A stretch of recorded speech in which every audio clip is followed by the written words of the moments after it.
This is Dan Jurgens, and if you want to have a good time, keep listening to the Krypton Report. Jason J. Lewis, the voice of Superman on Justice League Action, and you're listening to the Krypton Report. Hi, this is David Patrick Wilson. I played Superman, Clark Kent, in the television production of It's a Bird, It's a Plane, enjoying every minute of being right here on the Krypton Report. Look up in the sky, it's a bird, it's a plane. The Year of Superman.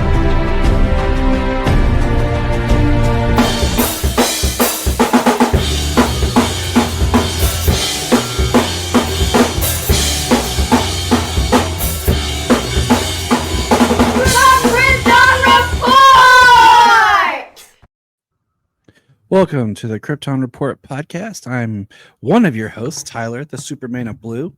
With me is James, the Superman of Red Cole, right there in the corner of our Brainiac symbol.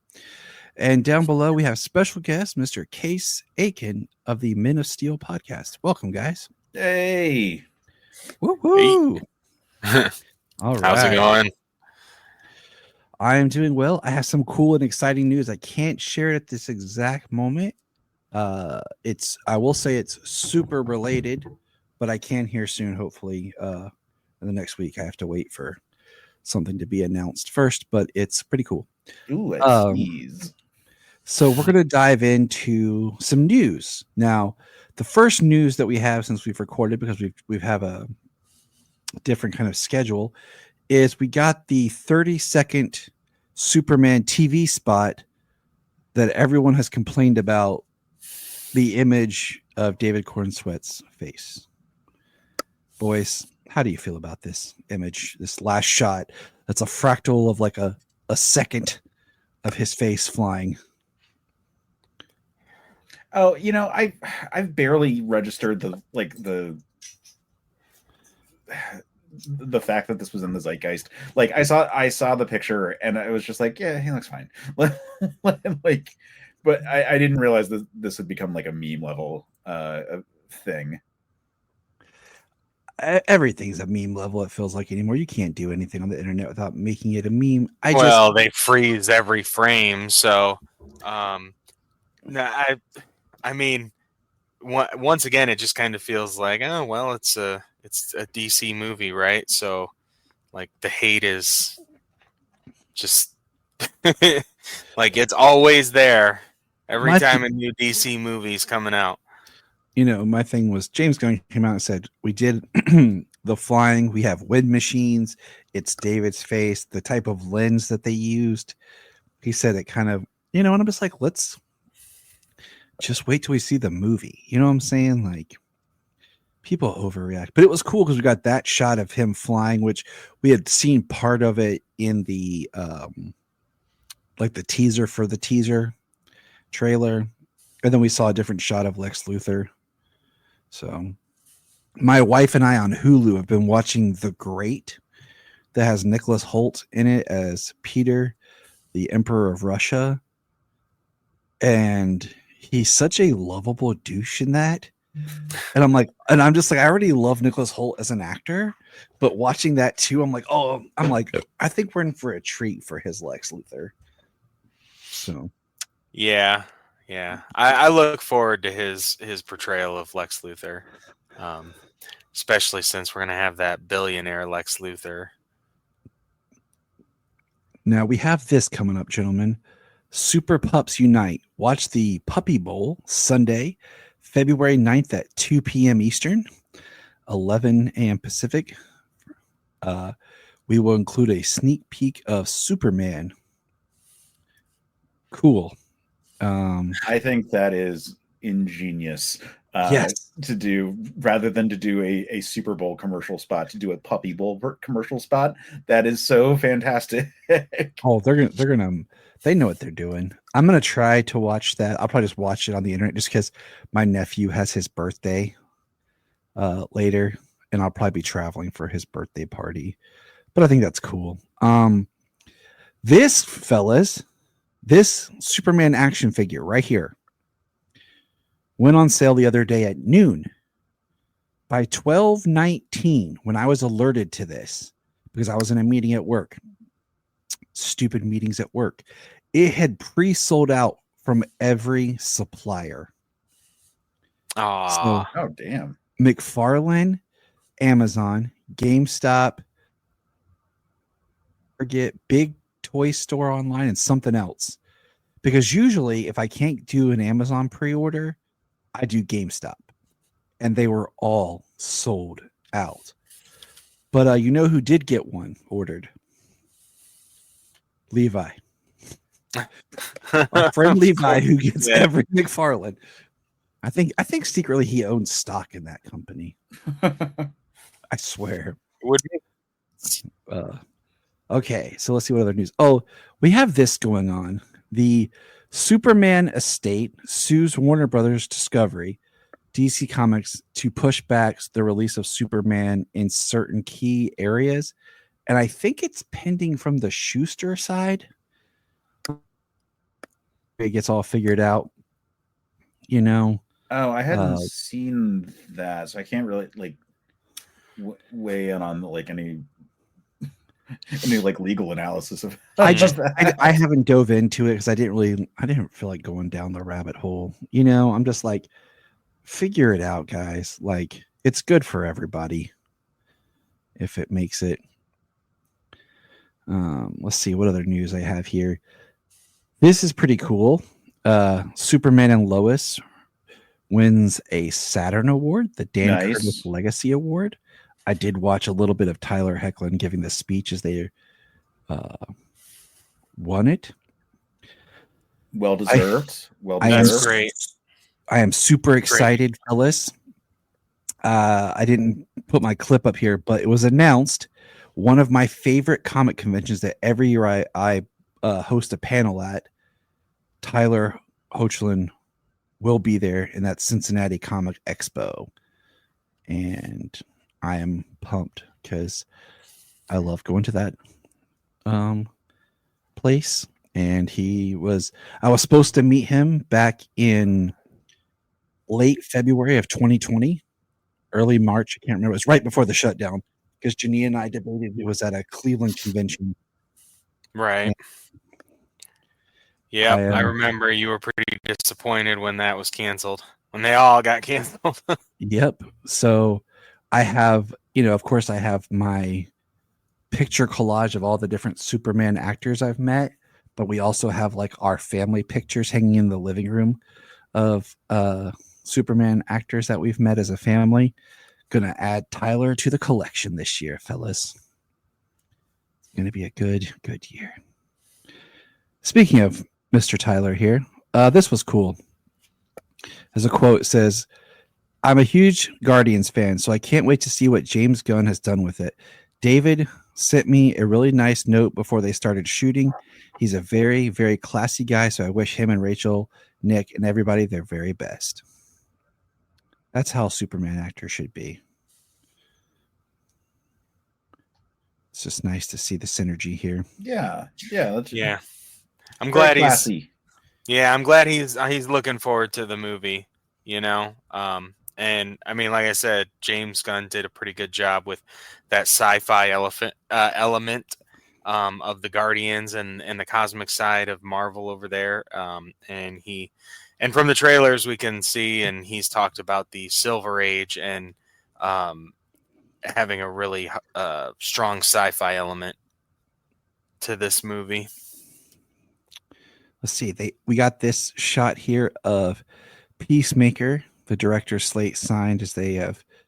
It's our first look at the new logo for season 2. What's interesting is the Dove of Peace is now like upward compared to before it was downward. Mm-hmm. So there's going to be some, symbolism in there. I was joking with Brian the other day saying I can't do anything at work unless I have the Dove of Peace on it. I was like, I can't work on my computer without the Dove of Peace. If you're a video game person, this is kind of sad. Multiverse Us Season 5 will serve as the final update for Multiversus, beginning 2/4/25 and ending 5/30/25. After Season 5 ends, players will be able to enjoy the game offline for the foreseeable future. So I'm just like, you guys just started this game like what, a year or so ago, trying to be this, free online unique, Warner Brothers based Super Smash Brothers game, and here you are basically gonna shut it down. Right. Shuttering it within a couple of years. Which is just the trend in video games now. Like all of these ones that are trying to build it out as as services, like have no longevity, and because they require servers to run, like it just kind of dies. Like what sucks is my son just bought a PlayStation 5, and we were playing that because we downloaded it on there, and I found out that it's cross-platform. So like I could actually play with James the game because James is an Xbox dude. Well, we're gonna have to play until May, man. I know. We're gonna have to play. Right as we figure this out, it's like it's over. Yep. We've got 3 more months to play it. So, and then I saw this DC Worlds Collide is going to be a mobile app game for Android and iOS coming later this year. So you can look that up. That could be neat. The kids love playing on their phones. So being Android and iOS, I can put it on their tablets. But this is kind of interesting, weird, and exciting. Okay. So DC official DC Metal Force toys. It's going to be like an online series kind of thing. There is a video you can go on. It's under Kids DC. What's interesting about this was about a year or so ago. Okay. I subscribe to Warner Brothers stuff, and I'm in some sort of like DC. I don't remember how I did it. Anyways, they sent us a link to watch an episode of this before all the art and stuff had been done, and then did a survey after it. And the kids and I watched an episode, and it was rough, and they gave us a survey, and we hadn't heard anything else. And now we're seeing this, and here's some of the toys right here that's going to be available. You can see some of them on Amazon, but it's a web series. Mm-hmm. And like I said, there's a 16-minute highlight video for DC Metal Force on YouTube. I mean, I have to admit, like young me, when I was like really into action figures, would have been super into these like concepts. Yeah. I'm like, the kids enjoyed the episode, like I always like to try to bounce stuff off them. Like, what do you feel? Because, that's my gauge for a lot of things. I got 2 more little things here. One, Superman bread. Oh my God. A super delicious loaf for adults and children. Help furnish your daily supply of vitamins. I love finding these old ads for stuff that if they were around, I so would buy it. Like I found an old commercial for Superman peanut butter and sent it to James the other day. And I'm like, man, if there was still Superman peanut butter, I don't even care if it tasted disgusting. That's the peanut butter that I would buy just because. Like, just because I got Superman peanut butter. Like one on the shelf. Just sealed forever. Like, Dad, this is like eating paste and cardboard. Yep. It's Superman peanut butter. And then the last little thing I have that's funny. Last weekend I got bored and I wanted to make my wife laugh, and I had an epiphany. Case, are you a fan of the musical Wicked? Yes, I am. All right, I will send you the link, my friend. I got bored and basically took parts of Defying Gravity and edited it with the first flight scene from Man of Steel. Oh, great. I love that idea. And my wife was chuckling so hard because of how well I got it to sync up and everything. And she loved it. I'm going to send it to you now. But if anybody hears this and is interested, I'll send you the link. It's in my Google Drive. I just didn't know if I could put it on YouTube because I don't own the rights to anything, but it was just a fun little experiment I did, and it makes me smile.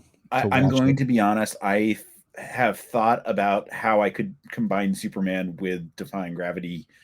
So I'm really glad that you did that. Like we were on the same wavelength is what I'm getting at. Me and Jamie had a great time watching it.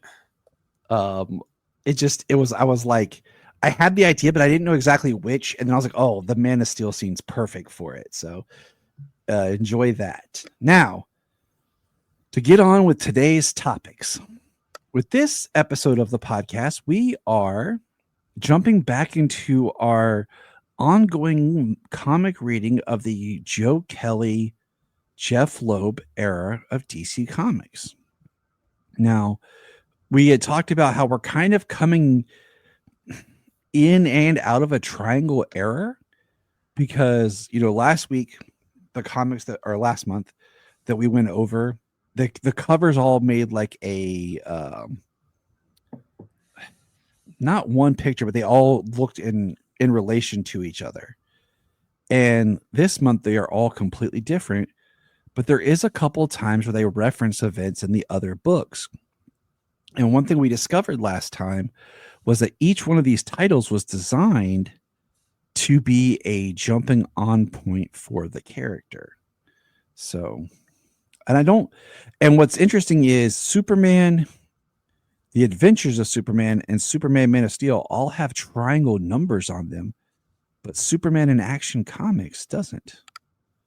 I found that a little fascinating. No, the Action Comics one has the triangle. It's just like in a weird spot. It's on the bottom left a little bit. It's kind of cut off there. It's underneath her leg.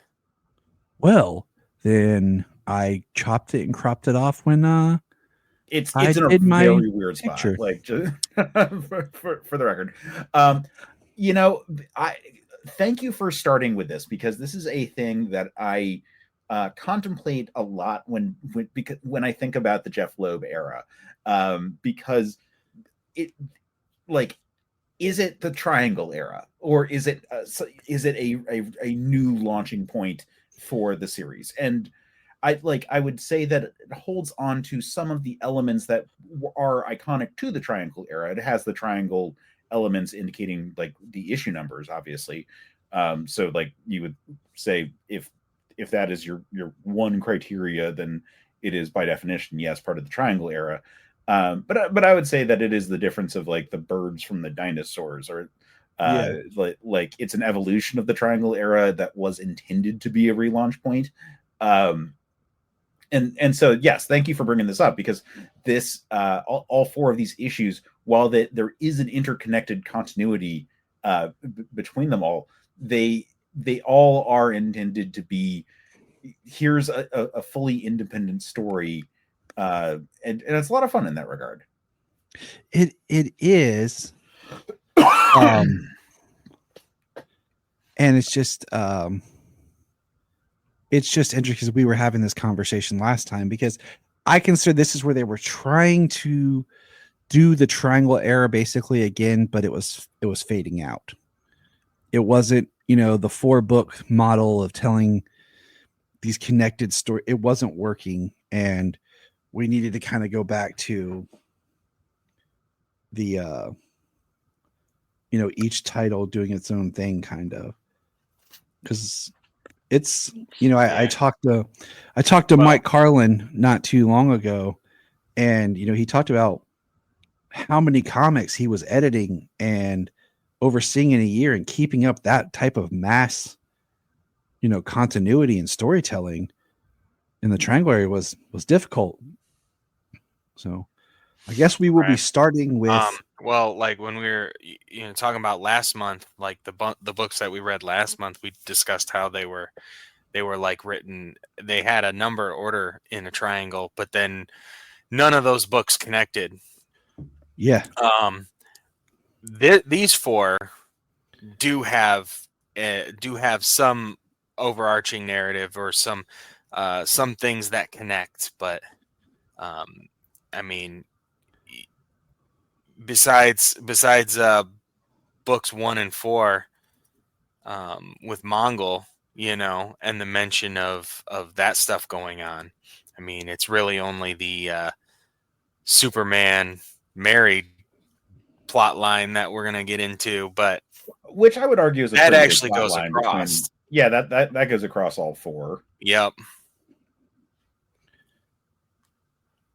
Let's get into Superman number 152, cover date January of the year 2000. Man, who feels old? Oh God. Right here, I'm raising my hand. Yeah, that's right. Yeah. By all means. Who feels old is like thinking about Mongol Jr. Yeah. Like, Christ. Like, I remember when Mongol Jr. came out, and like I had such mixed feelings about the concept of Mongol Jr. because it felt like such a like fanficky kind of way of bringing Mongol back after like Mongol had been killed in I think it was it Underworld Unleashed when Mongol died? It feels like it, but I'm not sure. And part of that is because this is what happens when I'm reading this current and then past for another podcast. And after a while, it just all starts to blend. Yeah, either way, Mongol had died at this point in continuity, and there was a feeling of like, oh, but now we're without Mongol. And so lo and behold, here's Mongol Jr., who was just like Mongol. But you know what? It's a thing that is weirdly additive in that like the current like war world kind of arc of it all, with like the way it's like, here's Mongol, like the Mongol who was and the Mongol who is, and like that whole like kind of structure of it. Like, that's so cool. Like it was like, this felt at the time like it wasn't like it was, it felt kind of like a hack way of like reintroducing Mongol, but it has been taken and transformed into a really cool take on the character that is way more interesting than the kind of like dark side knockoff that like Mongol kind of like originated as. Yeah, I agree. It's one of those where somebody has an idea, cool, but then somebody comes along and perfects that idea. And you're like, oh yeah, now I'm digging this. Yeah. Right. Well, that's the beauty of all these characters being able to be written by so many different writers and drawn by different artists. They get that chance to add something to the character that, improves the longevity of that character instead of just being, like you said, a dark side knockoff from before. Right. You guys want to go ahead? Who wants to kind of like just summarize and talk about this issue? Anybody want to take it? Sure. So, I mean, it opens with Superman and Mongol fighting, and at first we're not entirely clear why or what the stakes are for it. And in the course of the battle, it starts to become clear that Mongol is testing Superman. And like really trying to push Superman to like fight to his like fullest extreme. And like Superman stops himself from like going too far, but like comments on like how it's like he might not have, and it indicates that they were actually sparring and that they were using the Grand Canyon as a sparring ground, because that would be obviously like a less like a spot where they could get away with that without. Can't train in any populated areas. Right, exactly. Yeah. And then it cuts back to earlier at time, like I'm not sure if it's earlier that day or a few days before, but cuts back to the arrival of Mongol Jr., who everyone is just like, what are you doing, man? Like, which we got at the end of the last issue of Superman. So he is pleading with Superman, and everyone's like, no, your dad is the like one of the worst murderers of all time, and we have no reason to trust you. But he pleads with Superman not to immediately get into a fight, and they part ways. And I do really like the art. I do want to call attention to Mike McKone's artwork here, where you can see the wedding ring in Superman's hand, and there's a nice like color embellishment to give it like a nice golden gleam. I think that's a really nice like detail there. But anyway, so basically, Mongol explains that there is another threat that is yet another dark side kind of knockoff thing that is coming and destroyed Warworld and is now on its way here, and indicates that Superman could confirm all these details with his telescopic vision, but he's choosing not to. He's like holding back his powers and needs to like push himself like way further.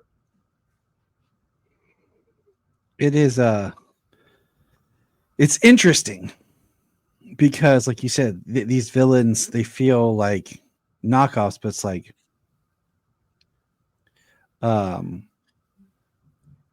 you know, like if Mongol Jr. here is scared of whatever this is, how bad can it really be? You know, like it's a way of trying to sell us immediately that this threat that's coming is going to be more powerful. So yeah, it's kind of like the Worf effect.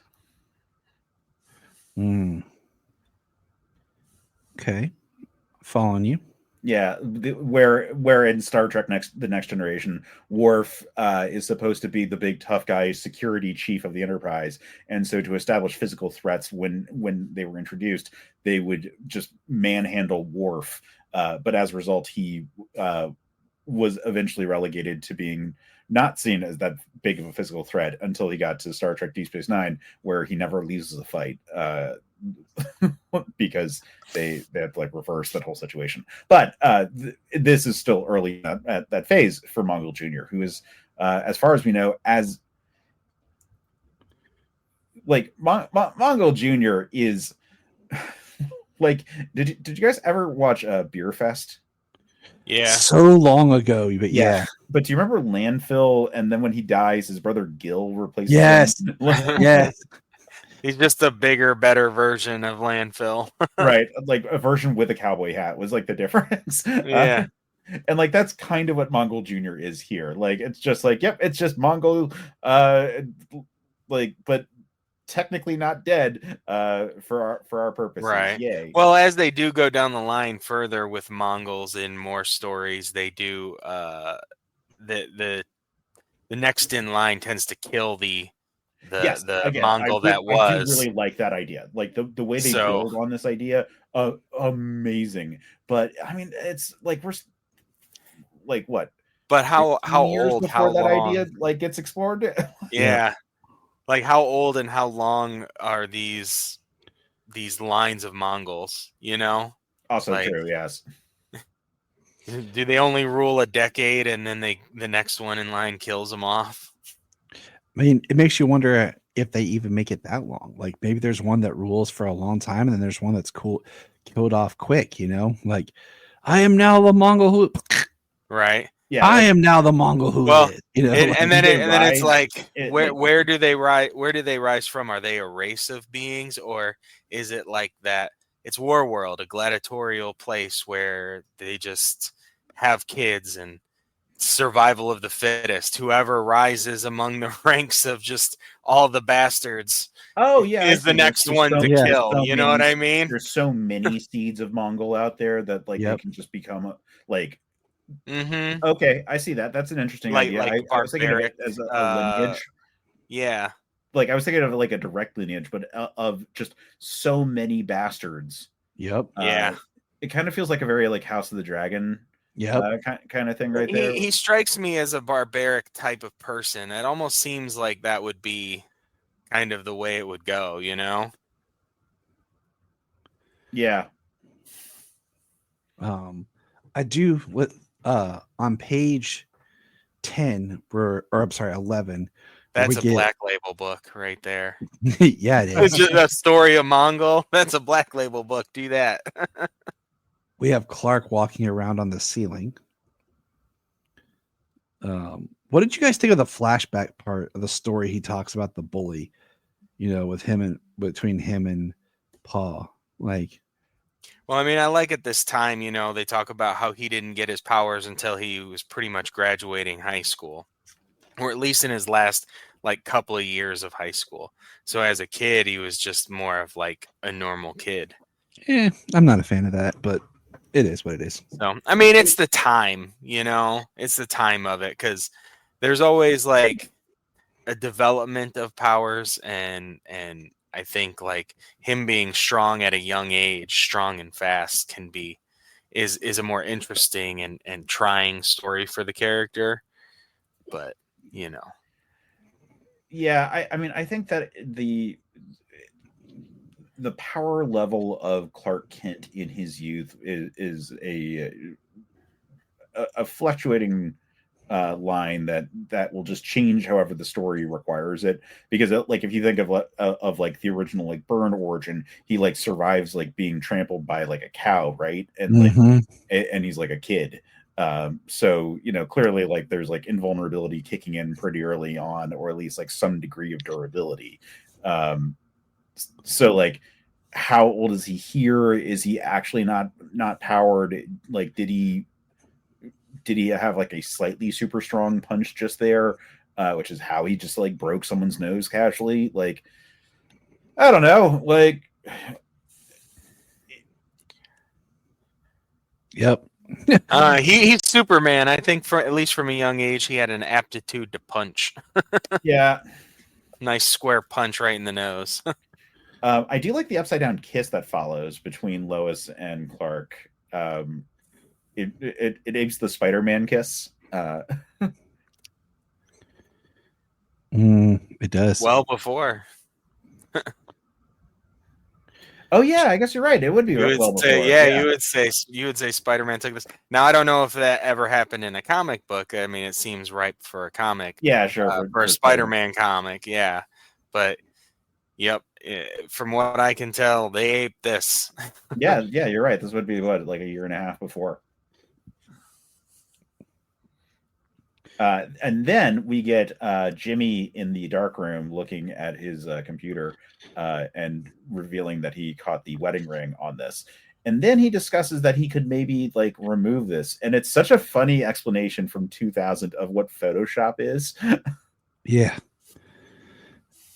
It's a great conversation of ethics, Photoshop, and I think it's in this one, or it could be in. Hold on. It's never mind. I'm gonna hold that thought because it's actually in another issue where Perry the journalistic ethics component like appears throughout like this whole arc of it, but here Jimmy decides to remove it because it would be potentially like ruinous for like Superman's life. And I'm fascinated that Lois kind of like pushes against it. She leaves it up to him, and I think when he ultimately does it, he decides that it could be potentially dangerous for whoever that spouse may be. So, kind of protecting Superman and his loved one in that moment, not just save Superman the hassle. Question: Mm-hmm. Where does everyone feel in terms of the right or wrong here? Okay. I thought about this too, and if I'm coming from Jimmy Olsen's perspective or Lois, because Lois's perspective is different because it's her, and it's one of those things like she's putting in perspective that, oh my God, that's me. From Jimmy's point of view, it's interesting because there is no one else like Superman, and it's different. And I don't, at this point in time, one thing I think about is how they always talked about people never really thought of the secret identity because no one really believed the idea that Superman would have another identity besides just Superman. Right. But having this proves that he does. that he is something more than just constantly Superman. So I think to play the interesting angle, I would have taken the picture just to Perry and let Perry make the call. Like, Perry, look at this picture. What should we do? Right. Because I don't know if I can make that choice, because I feel that in my mind I could argue it both ways. And I would be almost reaching a stalemate within myself. So then here is the question, which is, outside of what should Jimmy have done, what is actually the right answer? Like, if you were Perry and he takes this to you, would you have said we leave it in, or would you have said we remove it? Well, I'm thinking Perry would leave it in. I'm thinking that the editor in chief, it's a story. It's, it is for the newspaper, and it's a credibility and integrity thing, And I mean, I agree. That's what he would do. He speaks for the whole paper. Jimmy's editing it out can at least, it be a wrong angle, where it's just missed or something, or use a different photo and not that one, Jimmy. Well, they established that it's the only one that has like the right composition. It just has that one detail in it. Yeah. I would almost run it and then try to print something that seems like, did the Daily Planet edit in a wedding ring on Superman? Like, is there really a Mrs. Superman? And I honestly can't tell you, because from a personal point of view, I wouldn't want that to be known. As if I was Superman, I wouldn't want people to know that. And I would hope that Jimmy, being my friend, would help me protect that part of me. But then, like, from a Perry point of view, is you owe the truth. You're supposed to be an unbiased paper. Yeah. That's also a thing. And here's the thing. This comic is coming at it from 2000s mentality about like what is possible in terms of like the editing the truth and so forth. Yep. Like this, like, God, Jesus Christ, like, God, don't even get into just like AI generation of like video. But yeah, 24 years is what we're dealing with today. We're starting to get to the point where we're second guessing things that we're seeing. And not to skip ahead, but there is a point where Perry, in a different issue, and we'll get there, but I think it's relevant, he says used to be a picture was the proof. And now it's not. I mean, even more, that's less and less true. You get a picture of something, it can be altered, doctored, changed. And it really asks you, what is truth? So that makes you wonder, by reporting the truth and holding the integrity with something like Superman's wedding ring, you have to be reputable to your readers. Yeah, it's murky, ultimately. Murky like the battle that is between Superman and Mongol in the what appears to be the Marianas Trench. Yep. That Aquaman then sort of pops in. And I like this cameo of Aquaman because it's very much like a Jeff Loeb style writing of this era of Aquaman, just like as a pop in, being like, you sure you're okay? All right, buddy. Yeah, he pops in like, what's going on? I'm here to, like, no, we're good. And he's just like, huh? Teaching me how to increase my lung capacity. To breathe longer in space. Mm-hmm. Okay, buddy. Okay. Right. You I sure mean, you're okay? like Blink twice if you need help. sort of a valid thing. I mean, Superman has at this point already gone through the arc where he has had his power level increased enough where he could be like, where he didn't need to hold his breath, and his like he was able to like super oxygenate his blood. This is back when he like during the what is it, massacre character arc, where he's like dealt with that before. So like in theory, he might know that he can survive without air. But one of the hallmarks of the post-crisis Superman has always been needing it, and so it is like a lot from that standpoint, like cool to see him like training to hold his breath longer. Yeah, it is. And one of the we were talking about the issue ends where Jimmy does decide to doctor the photo, and Perry confronts Jimmy because the Daily Star has a photo of the wedding ring. Dum dum dum. With Mrs. Superman. So that leads us to our next issue, which is the adventures of Mrs. Superman. Yeah, I was so happy that this issue was included in this group. Now this character who's posing as Mrs. Superman, I feel like I was at a loss, because I'm like, I don't remember this character. Like I'm like, how far back does she go? So Obsession, yeah. I actually did a video on her for my YouTube series on Superman Analogs. There you go, guys. Subscribe to Case's YouTube. She doesn't go that far back, and apparently the power set she has does go back to like a 1950s era, like kind of like toy tie-in like superhero.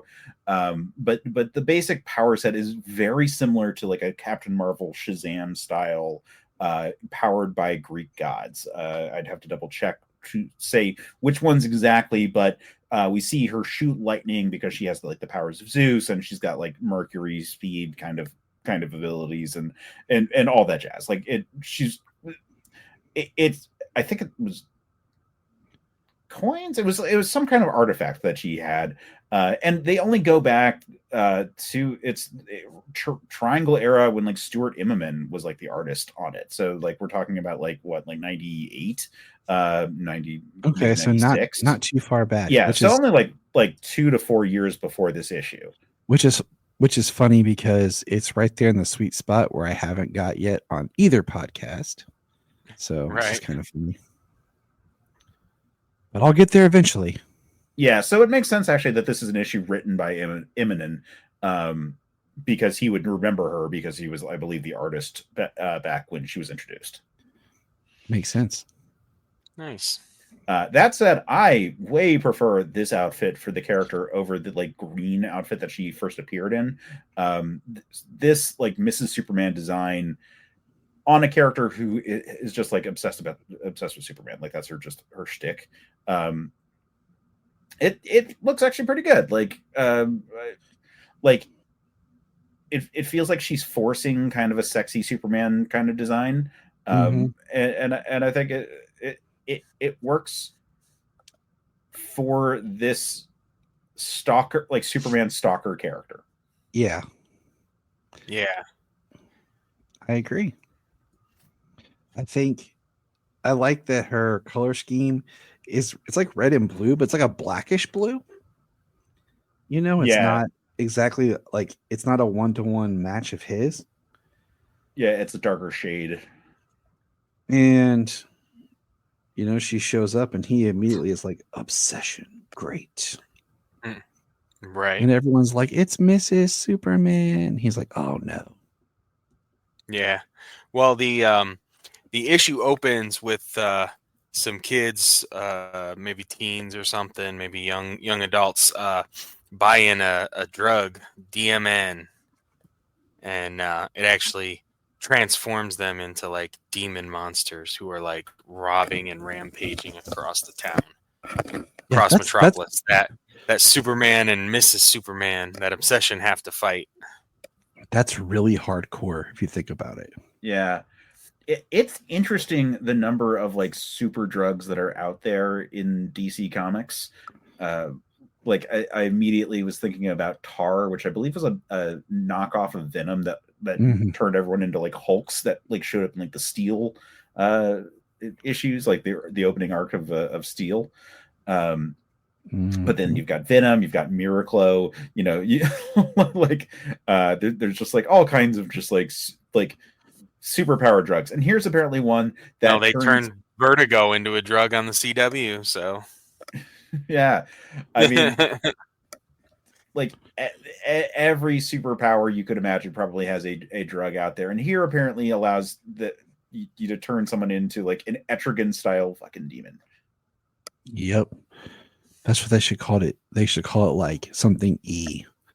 Sorry, I can't remember. Can I curse? I apologize.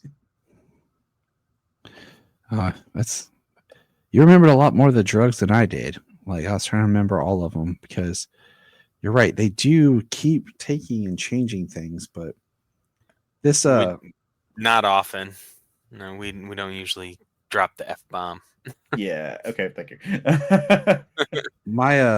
I was looking for where is it where the guy yells his name.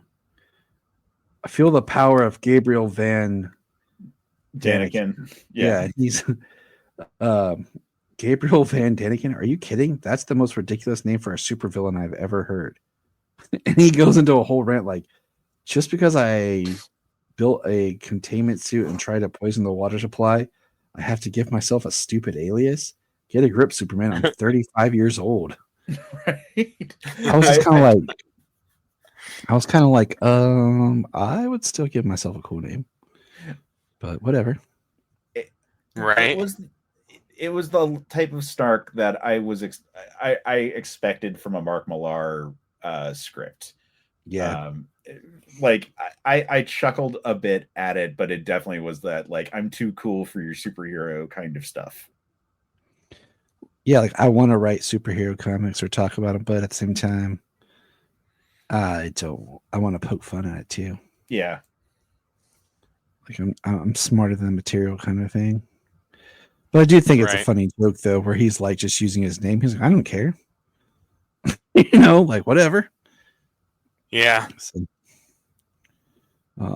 Yeah. So Superman is fighting this guy in this, who's going by his full name, and punches him into what appears to be a Woody Woodpecker themed thing of liquid nitrogen to freeze him. And as he's coming out, he gets attacked, interrupted. I don't know, like it's a Chacum from from Mrs. Superman, who is Obsession, who is this character who, like I said, appeared a couple of years earlier and has basically the power of Shazam type superpowers. But now she's in the Superman style outfit, and Superman immediately is frustrated that she's here because she is crazy. All of her appearances have been her being this like literally obsessed with Superman kind of stalker character. I mean, this is a perfect.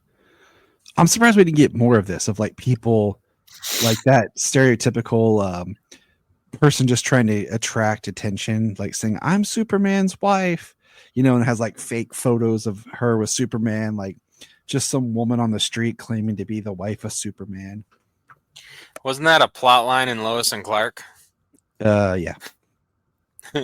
So. And after we Chacum Gabriel, we never see him again in this issue. Yeah, I'm like flipping back and forth on this issue, and I'm like, she obliterated him.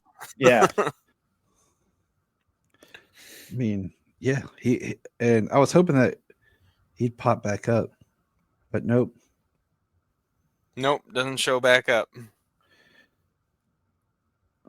Yeah, so I wish I could say with better certainty what happens to him, but all I can say is he gets Chacumed. I'll tell you, Right. the part in this that I had completely forgot about was about Lucy Oh and her yeah, lover. yeah. So, oh god, Lucy Lucy and and Ron Troop. Ron. Yeah. So the fact that it's like a big concern that it's like an interracial child that they're having together out of wedlock is on the one hand it's a very mature storyline. On another hand, it's like, ooh, that's And this is 2000. Like, yeah. that's it. That's not. Yeah. You're like, on one hand, it's a mature storyline for the past. Is it? Right. Yeah. It's like Yeah. the fact that it's 2000. You're like, are you sure it wasn't from 1985? Yeah. Like, Yeah. Like, so? Yeah, like, it feels like it should be a lot older than that. And then you're like reading it now, you're like, oh, that's an issue. yeah, Like, exactly. Where you're like, Yeah. I'm glad they're doing something that feels like a progressive story, but the problem is it doesn't feel like it's frustrating that it was progressive in 2000 if it was in fact progressive, or at least like it felt like it had to be progressive in that way. Like it. Well, I just want the yeah, world it to was be better. mostly about their father. Yeah, Right. absolutely. The a better tomorrow. But yeah, I mean, they are talking about their father, so it's an older generation. it's true.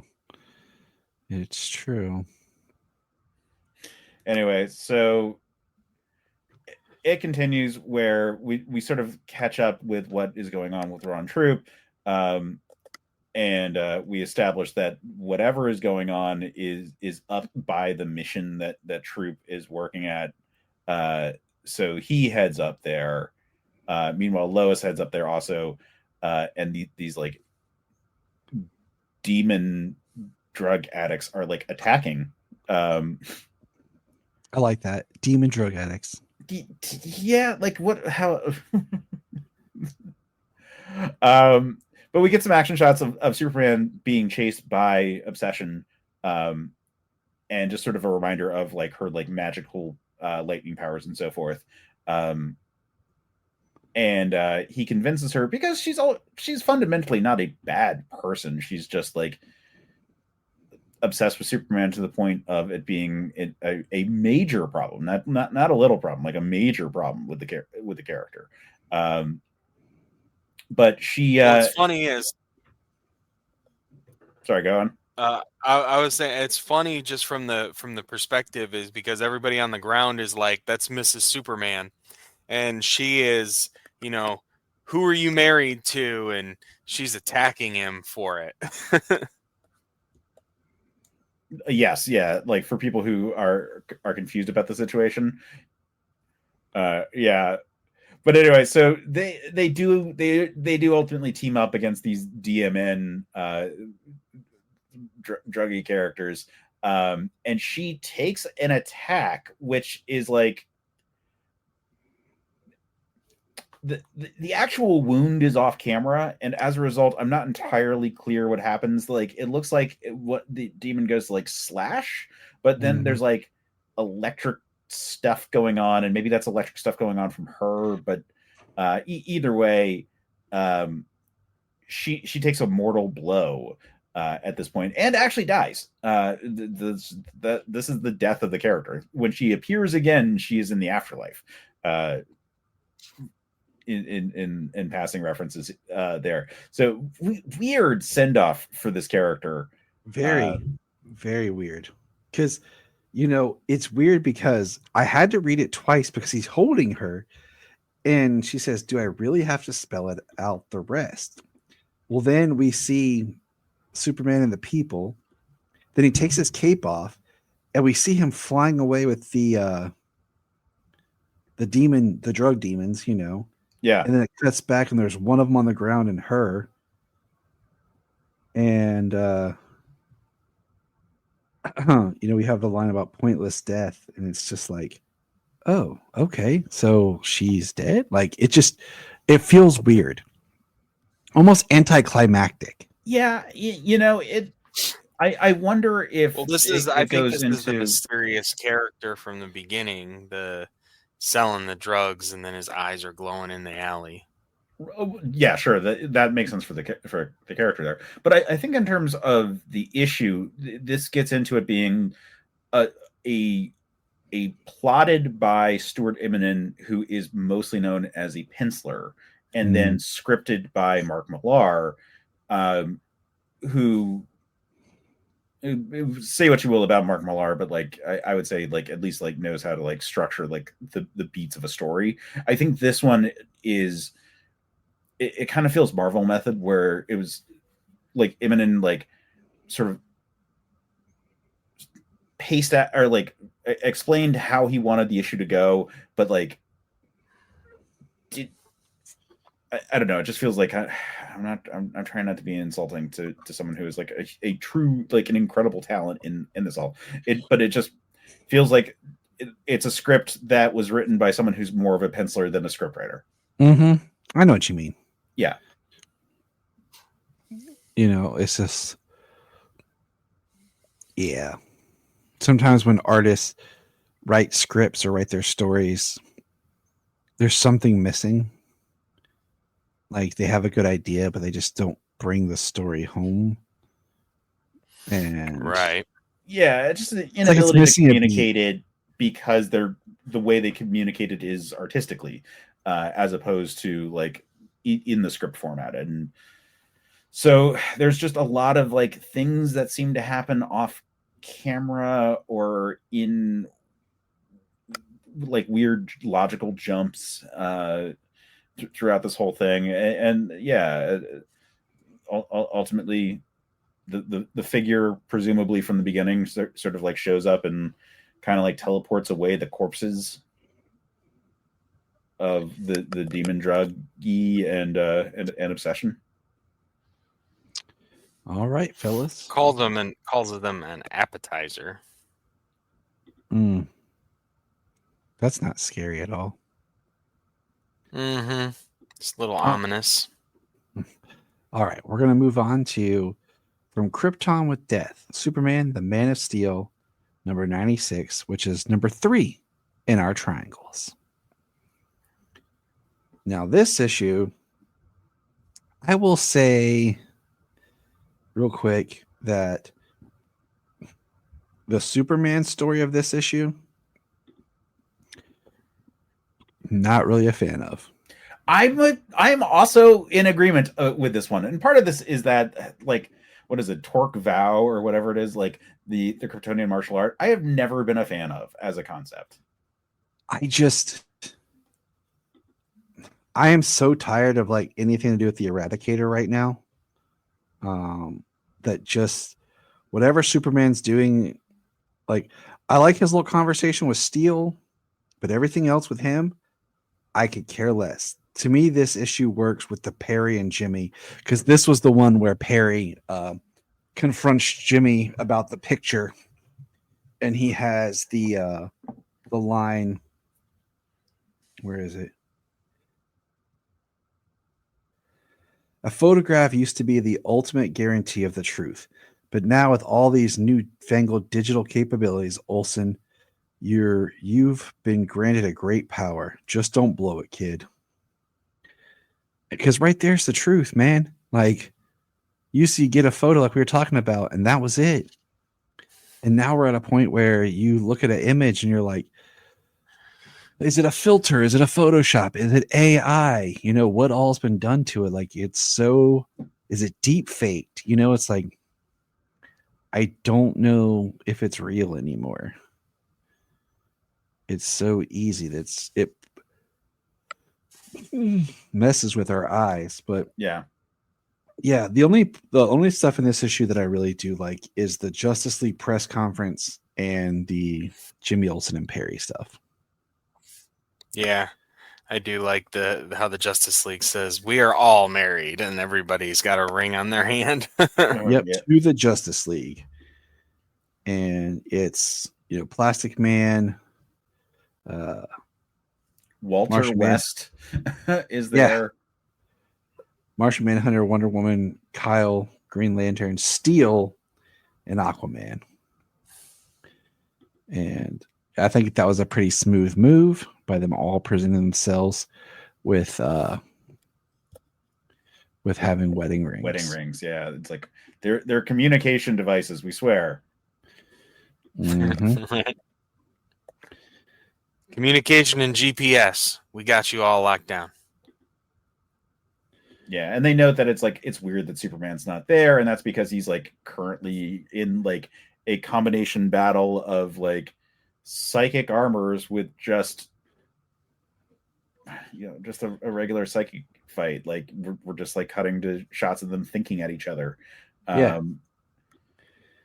Which is just weird for Superman. Like Torgasm Vow or whatever it is, like is not by itself like a concept that like is alien to a character like Superman. It just feels weird for like Superman.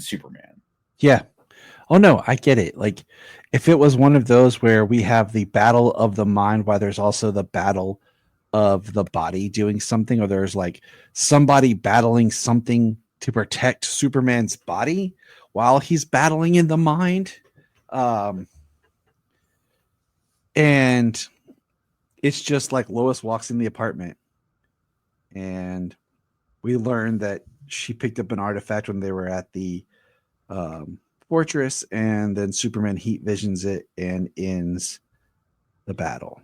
Which was such a casual item to just have. And it's like, and this is how the Eradicator comes, or sort of the Eradicator, Kim L, the creator of the Eradicator, is just able to just like casually take over your space and like threaten you, because they're just this artifact just happened to come back. Yeah, it's I don't know. It's just one of those. I'm just like, I did not like it. I did not enjoy it, and I feel like this issue would have been a complete waste had it not had the other stuff in it. And then the next issue I'm really not looking forward to because it's called Eradication, and it deals with the Eradicator.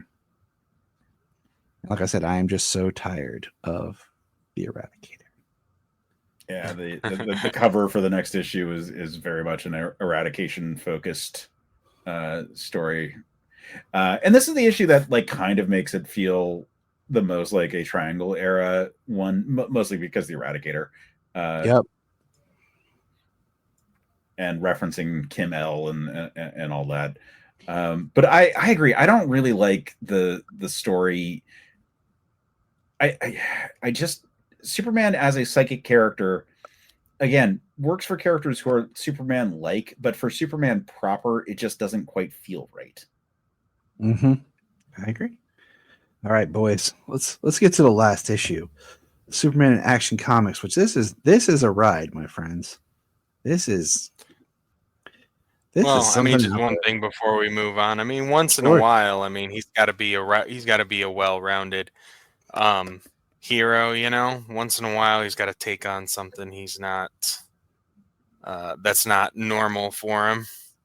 So I just think like it's weird for him to be so good in that. Like, I think him stumbling his way through it would be one thing, but him being like a competent psychic fighter or like psychic armor fighter. Even at all, I mean, he probably gets a little practice with Jean, but it's on his playing field, you know? Yeah, it just just feels like such a stealth, like uber buff, because they do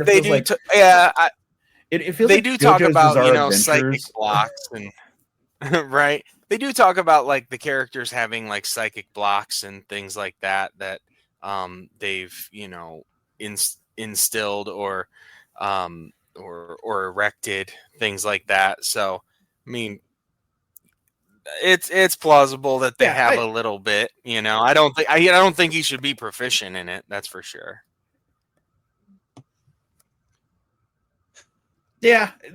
Like I said, it just kind of feels clunky. I think once again, there's a way to do this kind of story idea, but this isn't the way I would do it. Right. Like I think I'd find a different way to present this kind of battling of the minds. So, but let's get into this final issue.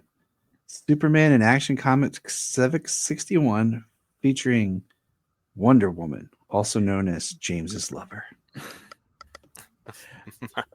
This is I picked another on issue I was really glad was in the group that we were looking at today. Like this is such a great assembly of issues overall. I remember when this issue came out, but like I can't remember if I bought it or if I just read it, but it was so commonly referenced on like message boards and stuff. The overall arc of this issue, that I was just happy to revisit it. I love the way this issue starts, because it's like we just are working on trying to get down the who is Mrs. Superman, and there's Lois and Clark together, and Lois is like goofing and playing around, and then she hears the knock at the glass and turns, and then there's Wonder Woman sitting there. Right. And it's just like, oh crap,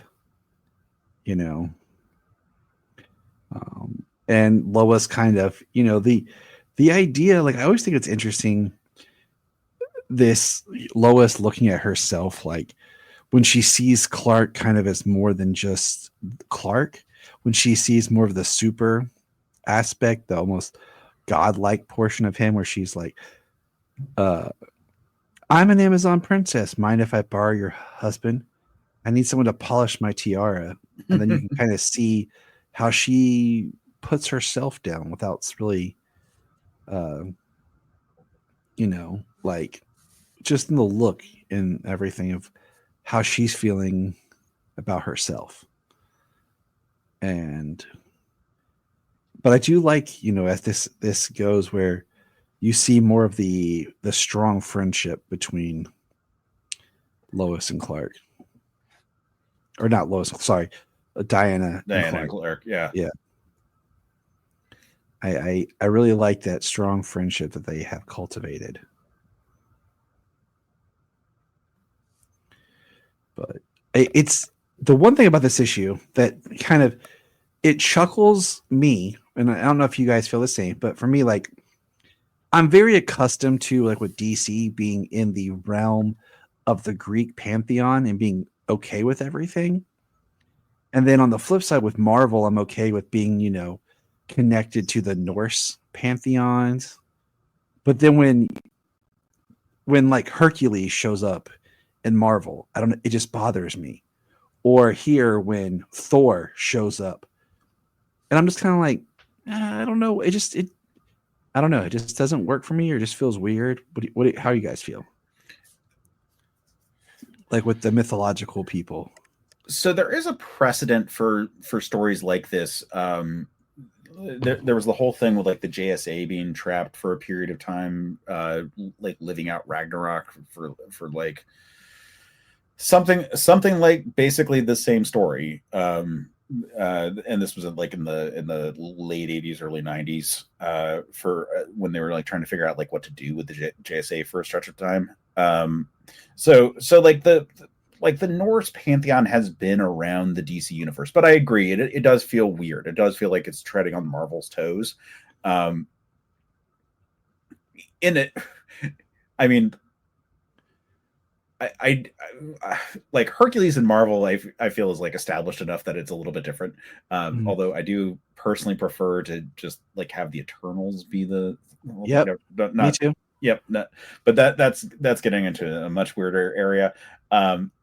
So I'm getting what you're putting down. I think that they canonically exist in the DC universe, and so having a story that is just a micro story, like a bottle episode of a story, where like all of it happens in this one issue, and like it has to deal with the pantheon that has like a cyclical nature, like they work fine for that purpose. And like I said, like they canonically exist in DC. But I get what you're saying, that it feels weird having it be like a Superman like wielding Mjolnir, like in the DC universe kind of thing. Mm-hmm.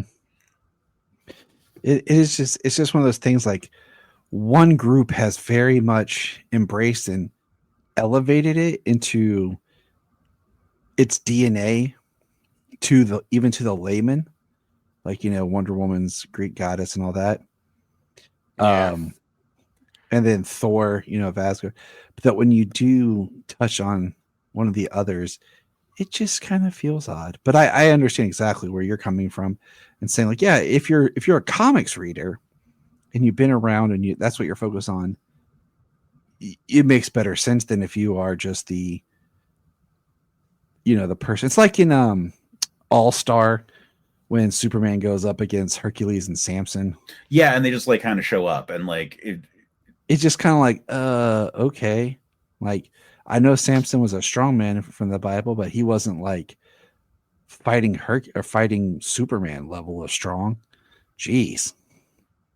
But, yeah.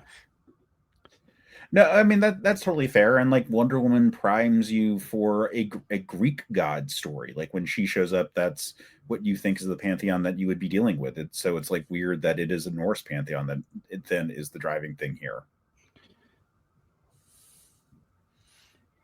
So, but I do enjoy, like, I enjoy this, like the sequence of like Lois like looking in the mirror and like comparing her to Wonder Woman. Like, we made the joke about the polish that my tiara kind of bit. Like, I like it. Her jealousy is sort of a fun dynamic to sort of play around with. mm-hmm. The concept that we're just going to put Superman and Wonder Woman in an endless Ragnarok cycle and just spend an issue of them having effectively infinite time spent at war. It kind of makes me think of the Inner Light episode of Star Trek: The Next Generation, and I'm sorry to reference Star Trek again on this one, but where like Picard like lives an entire life inside like one inside his head, and like Superman like lives like 1,000 years or something like that, or like 100 years. Like to throw it over to my pal James here. It's like that episode in season 5 of Supernatural where puts Sam in the loop and he has to watch Dean die over and over every day and can't figure out how to get out of it. He lives for like so many years until one day they put him back on normal with waking up to no more Asia. And he tells him how many times and how long he lived watching Dean die. I like that episode, though. It is a great episode. Well, so anyway, so we have them go through 1,000 years of war against demons. Meanwhile, we have Jimmy not being a supportive. The Jimmy here is different than the Jimmy of other issues in terms of his like support of the like Lois Lane or of like the Mrs. Superman situation and like his like his sensitivity to everyone's feelings about it all. But yeah, like the A plot of Superman and Wonder Woman just like fighting demons for 1,000 years is like kind of fun, and it's like a fun way of just sort of saying like, yeah, these two really care about each other and are awesome at what they do, and like eventually like team up in like really cool ways, and eventually Superman is like flying around with Mjolnir, and it's some cool looking shots of him being a badass there. But it's ultimately like not a major storyline. Like I said, it's a bottle episode. It's there just to establish how they feel about this all, and then meanwhile Lois has this whole plot about her like feeling like really insecure about her relationship with Superman, and then it reunites them, and Superman stayed faithful over 1,000 years. Meanwhile, like Lois has dealt with her anxiety and insecurity, and they're back together, and it's really romantic and beautiful. And it touches on where she's hiding her secret from Clark. So, and see, point taken about my daughter just randomly showing up. About the bargain that she did and everything to get the planet back from Lex Luthor that she's keeping hidden, and how she's dealing with that. So that's nice. And wait, am I skipping ahead? Yeah. I'm tired, boys. Yeah, there it is. You were okay. Whether or not I deserve to be your wife.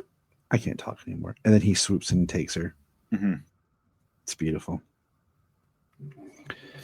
Yeah. The letter she wrote, she dropped and it blew away. But the timing is it's so quick. Like he could have, got that letter, found that letter, and maybe he does. I don't know. You don't know. Case probably knows because but James and I haven't got there.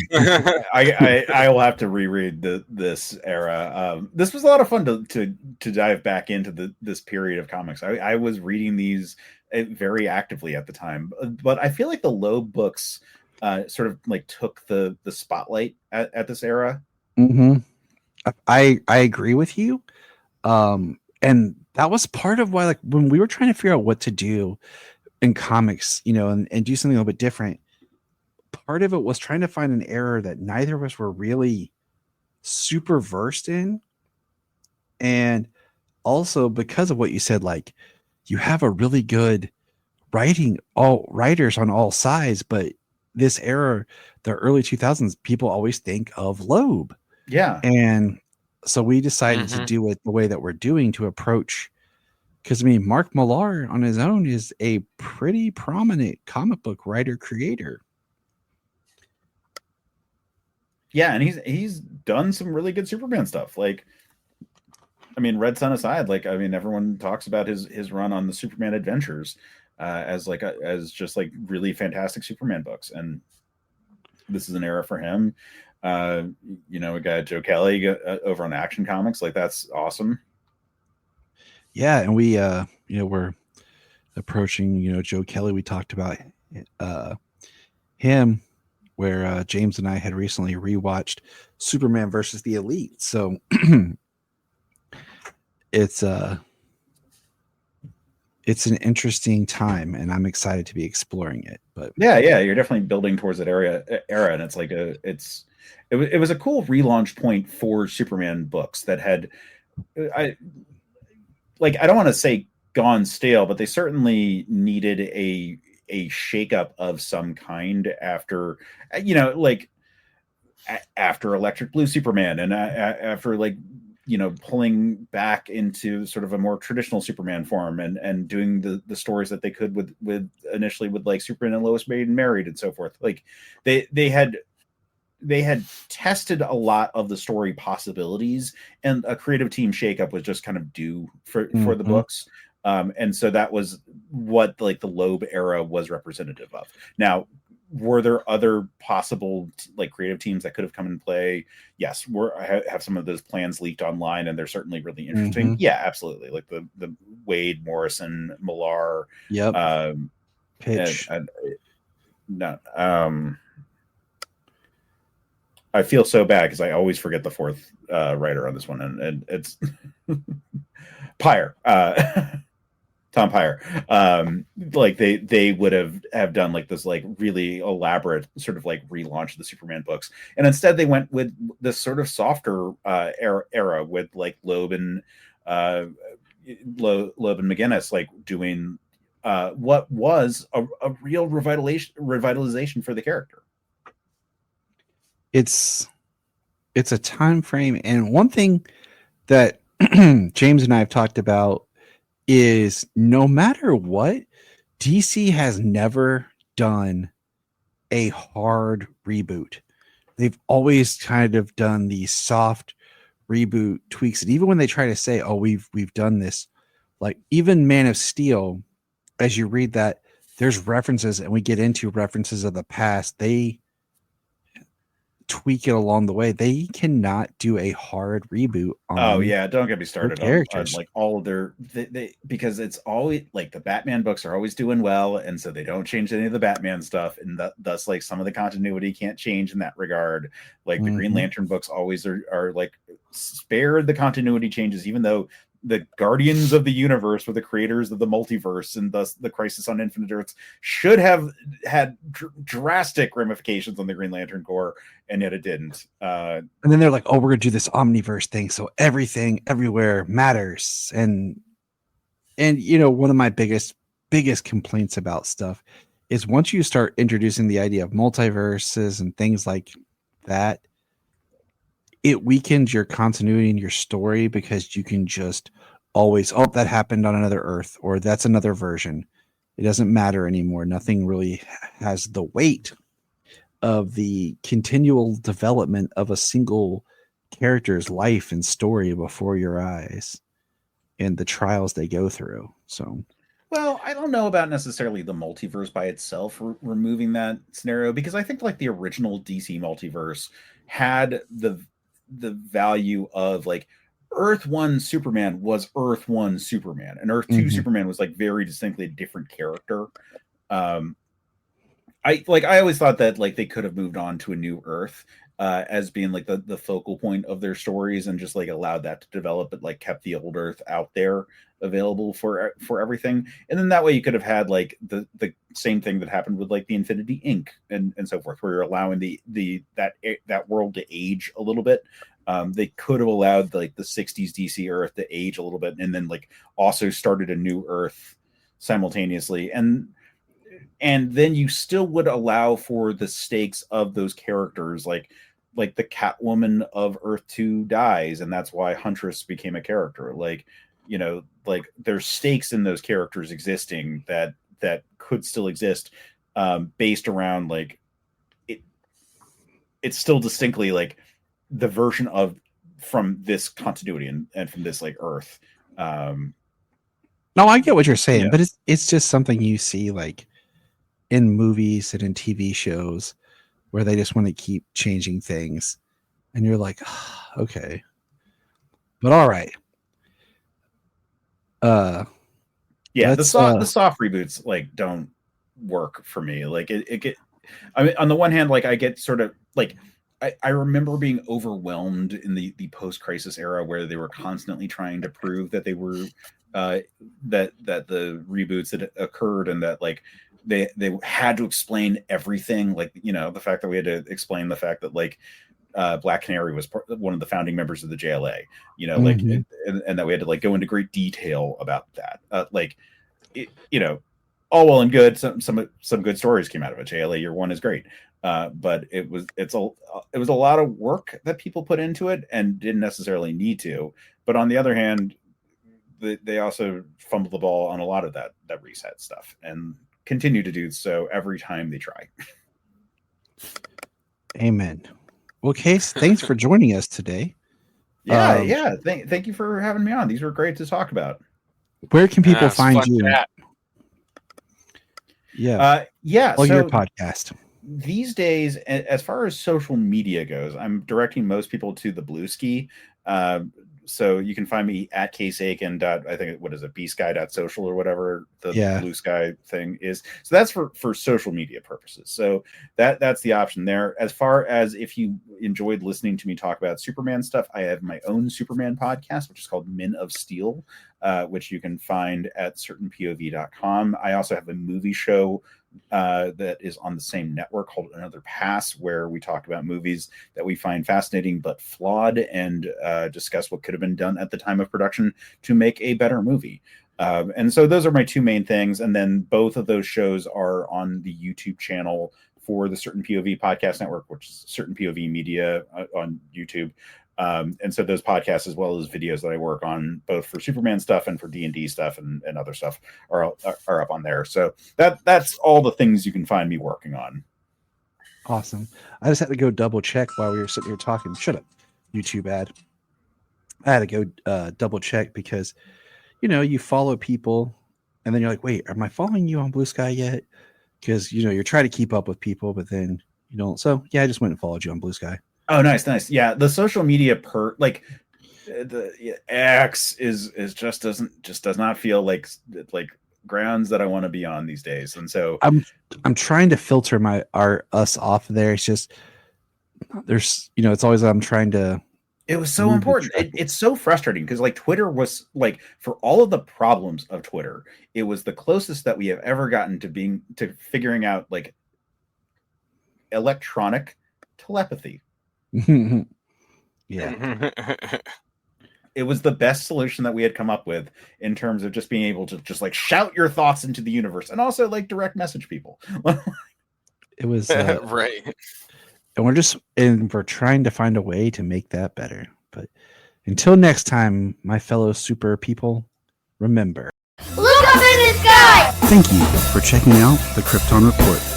Please click our link tree in the show notes to follow us on your favorite social media platform. We have a $1 Patreon, just $1 a month to keep us going. And in return, you get exclusive shows and specials. If you want to join us on an episode, send us an email or a message. I am Brian Peters, the creator and host of Gravely Amusing. For the past 30 years, I've studied the history of gods and monsters in pop culture and our world. As a student of theology and history, I've tried to understand evil and its impact on us. As a writer, I've tried to share this knowledge. As a comedian, I've tried to make people laugh as I do it. But as a man-child, I'm still that scared 7-year-old boy. Join me as I share the history of horror and sci-fi, discuss classic and modern pop culture, and share a creepy story or two. This podcast may scare you, it may horrify you, or it may leave you gravely amused. Listen to Gravely Amusing on Apple Podcasts, Spotify, iHeartRadio, and wherever podcasts are found.